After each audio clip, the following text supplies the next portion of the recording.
सबसे पहला सवाल 360 आर करा या फिर से एब्सेंट लिखने की नौबत आ गई है। कर लिया प्रेजेंट लिख दो, नहीं करा क्या लिखोगे? एब्सेंट लिखोगे। 10 दिनों से एब्सेंट हो, 20 दिनों से एब्सेंट हो, होते रहो। बच्चे प्रेजेंट हो रहे हैं। आज वो बात करनी है जिसमें 99% बच्चे या तो खुद इंडल्ज होते हैं या फिर उन बच्चों की संगति में आकर इन्फ्लुएंस हो जाते हैं। डैनियल कानमैन नाम का एक साइकोलॉजिस्ट हुआ है, ठीक है, बहुत बढ़िया, नोबेल प्राइज वगैरह मिला है। उनकी लाइफ का एक इंसिडेंट है, उससे तुम्हें यह बात समझ आएगी।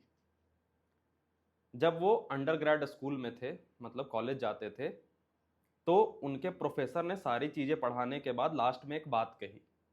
वो ये था कि कानमैन, जब तुम ट्रीटमेंट के फील्ड में जाओगे तो तुम्हें बहुत सारे ऐसे पेशेंट मिलेंगे जो तुमसे कहेंगे कि सर, पिछले जितने भी साइकाइट्रिस्ट थे ना, जितने भी साइकोलॉजिस्ट थे, सबसे मैंने ट्रीटमेंट ले लिया, सब फेल हो गए, किसी ने मुझे हेल्प नहीं करा, सबकी इलाज मेरे ऊपर फेल हो गई।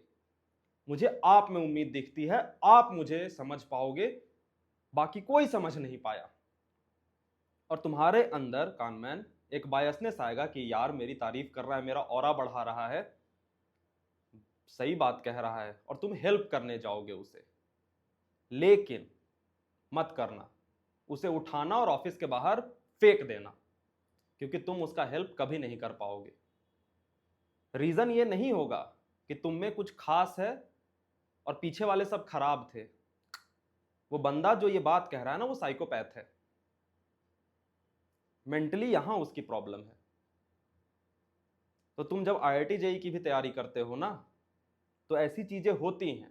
या तो तुम्हें लग रहा होगा कि तुम्हें सारे लोगों ने चीट करा है, सारे टीचर तुम्हें चीट करते हैं, सारे मेंटर तुम्हें चीट करते हैं, पूरी दुनिया तुम्हें चीट करती है, कोई सही नहीं है। जब ये बात तुम्हारे दिमाग में आने लगे ना, तो समझना कि साइकोपैथिज्म के नजदीक जा रहे हो। ये कोई नेचुरल थॉट नहीं है, ये बड़ा एब्सर्ड थॉट है।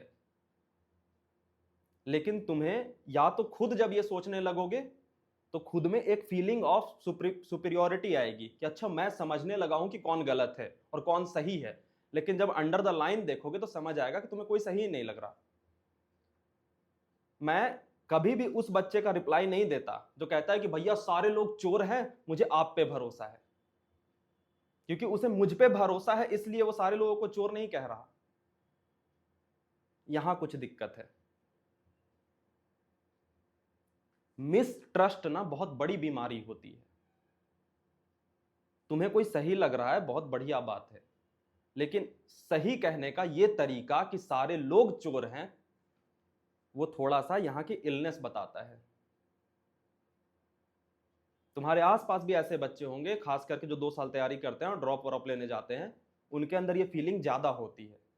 ये एब्सर्डिटी की जो फीलिंग है ना, वो मैच्योरिटी वाली नहीं है, वो मेंटल इलनेस वाली है। ये बहुत जगह तुम लगा सकते हो। तुम आगे जाकर रिलेशनशिप में जाओगे, कोई कहेगा या कहेगी कि यार मेरे जो सारे एक्सेस थे ना, वो एकदम पागल से थे, मुझे तुम में ना तुम बहुत अच्छे लगते हो या लगती हो। भाई बात किए बिना 500 कदम दूर भाग जाना, 5000 किलोमीटर दूर भाग जाना, क्योंकि तुम्हारे साथ भी सेम होगा। तुम बस n एक्सेस में n+1 होने वाले हो या वाली हो। और ये एक रैंडम थॉट नहीं है, ये एक साइकोलॉजिस्ट की रिसर्च की हुई थॉट है। तो अपनी तैयारी में जब तुम्हें सारे लोग बुरे लगने लगे ना, तो समझ जाना कि बहुत गड़बड़ वाली बात है। तुम्हें वैलिडेट करेगी सोसाइटी। तुम्हें एक जेई का जो स्टूडेंट ग्रुप होता है ना, उसमें इंटेलिजेंट का बेंचमार्क ये माना जाता है कि वो कितने लोगों की कमियां गिना सकता है। कि भैया इस कोचिंग से पढ़ लूं, अरे नहीं यार इसमें दिस कमी है, तो इससे कर लूं, नहीं यार इसमें दिस कमी है। तुम्हें लगा कि यार क्या स्मार्ट बंदा है, एट द एंड उसका कुछ नहीं होता, वो बस ज्ञान देता रह जाता है इधर उधर इधर उधर, कि अच्छा ये थी ना यार, ये जो फेल्ड स्टूडेंट है ना, उससे तुम जब बात करोगे तो तुम्हें उसकी बातों में ये दिख जाएगा बड़े आराम से कि उसकी बातें हमेशा नो से स्टार्ट होंगी कि भैया कोई टिप दे दो, तो वो हमेशा इस बात से स्टार्ट करेगा कि अरे यार ये ना ये ना ये ना ये ना ये ना मत करना। उसकी बातों में कभी ये नहीं आएगा क्या करना। तो जब भी तुम्हारा ये थॉट प्रोसेस डेवलप होने लगे इस तरीके वाला कि पूरी दुनिया तुम्हें चीट कर रही है ना, संभल जाना। क्योंकि फिर तुम जिस पे भरोसा कर रहे हो ना, जिससे तुम्हें लगता है कि अच्छा इससे तैयारी अच्छी हो जाएगी, एक एक्सपेरिमेंट करके देखना, 1 महीने बाद तुम्हें उस पर भी मिसट्रस्ट हो जाएगा और एट द एंड ऐसा सिचुएशन बन जाता है ना कि आपको किसी पे ट्रस्ट ही नहीं होगा। आप किसी चीज को उठाओगे फॉलो करने को ना, 2 दिन के बाद लगने लगेगा कि अच्छा यार इसमें कमी है कमी है कमी कमी है, और फिर वो कभी तुम किसी भी चीज को फॉलो नहीं कर पाओगे।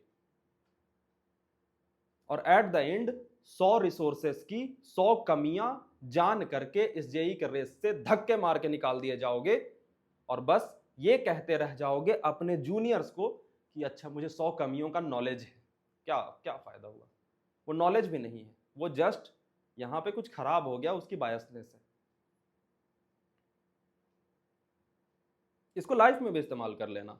जब भी कोई कहे कि पूरी दुनिया खराब है यार तू बहुत अच्छा है, भाई भाग जाना वहां से। मैं तो भाग जाता हूं।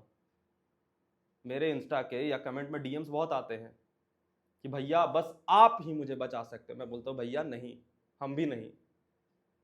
क्योंकि कल को जिसको तुम इन लोगों को चीटर बोल रहे हो ना, वो N+1 में फिर मैं भी आ जाऊंगा। शुरुआत में तो बड़े आओगे तारीफ करते हुए। तो ये साइकोपैथिज्म ना, इसको ड्रॉप करना। कमियां क्या है मुझे मत बताओ, फॉलो क्या कर रहे हो और उसको ट्रस्ट करते हुए आगे बढ़ रहे हो या नहीं ये बताओ। Got it? इस बात को अपने दिमाग में बहुत अच्छे से डालना, नहीं तो 1 2 3 4 जंप करते रह जाओगे और कुछ नहीं होगा। 360R भी कितने लोगों ने शुरू करा था, कितने चल रहे हैं? जाकर के डे 1 के कमेंट देखना और उस पर फिर कमेंट पे क्लिक करना, तुम्हें पता पड़ेगा कि वो बच्चा गया कहां।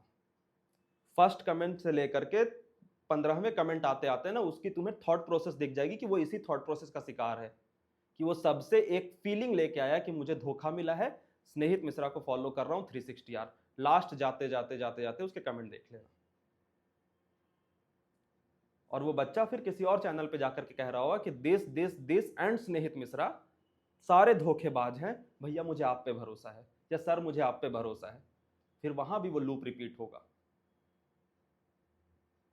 मैं कहता हूं ना, how you do one thing shows how you do everything. इस बात को दिमाग में डालना।